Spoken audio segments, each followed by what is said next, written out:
Ikes. I am the Science Learning Lead here at Science World.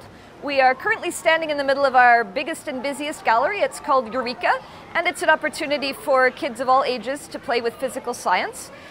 Part of my job here is to provide people with really interesting, playful experiences so they can play with some physical science phenomena, but at the same time make sure that they're learning while they're playing. This is one of my favorite exhibits because it allows that to happen so naturally.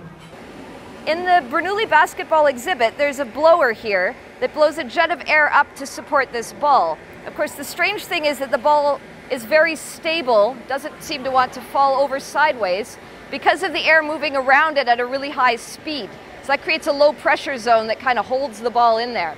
The goal of the exhibit, and it's usually pretty obvious to our younger visitors, is to tilt the blower and to manipulate the ball through one of these green hoops. And you can see that that jet of air really holds onto that ball beautifully, even at quite a large angle. It's the surprise element that you can support a ball with a jet of air, even when the jet seems to be defying gravity here. It's that surprise element that provides the discrepant event that encourages people to play around with this exhibit and see what else they can do with it.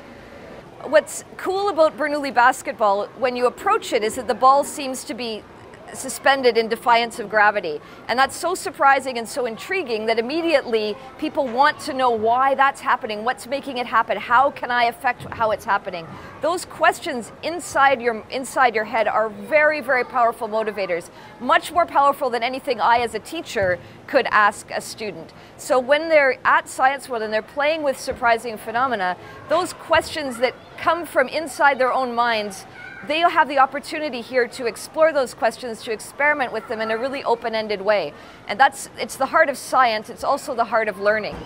It seems to me like the future of science education is significantly less driven by content objectives and significantly more driven by process. So the idea is to develop learners, develop students who are good at the processes and who understand and embrace the processes of science.